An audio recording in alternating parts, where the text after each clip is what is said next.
Alhamdulillah. Wassalatu wassalam ala Rasulillah wa ala ali wa sahbihi ajma'een. Amma ba'd. A'udhu billahi minash shaitanir rajim. Bismillahir rahmanir rahim.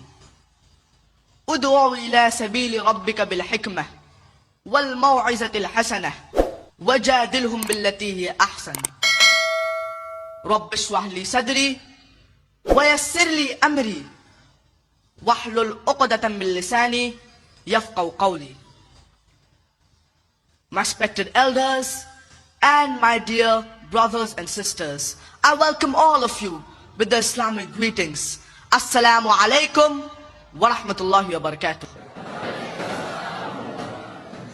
May the peace, mercy and blessings of Allah subhanahu wa ta'ala, of Almighty God, be upon all of you. The topic of my talk is misconceptions about Islam. It is the duty of every Muslim to convey the message of Islam to the non-Muslims, to those who are unaware of it. It is compulsory on every Muslim to do dawah. Dawah means an invitation.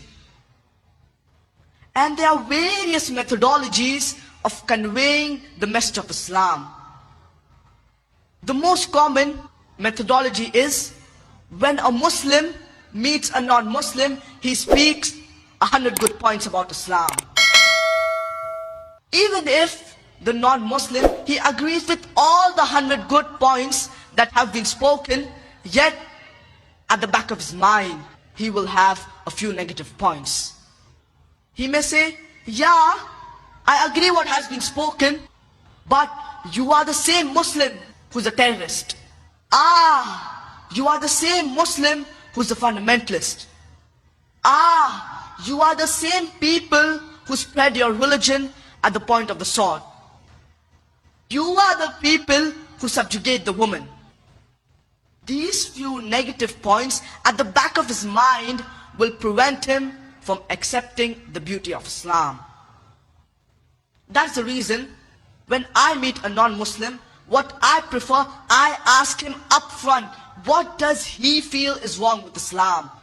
With the limited knowledge, whether right or wrong, what does he feel is wrong with Islam? And after he's made comfortable and he's at ease, he poses 3 or 4 questions. And there are a set of 20 most common questions asked by non-Muslims regarding Islam.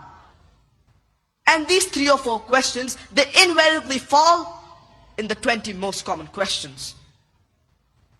Every Muslim, he should be aware of these 20 most common questions with references from the glorious Quran, authentic hadith,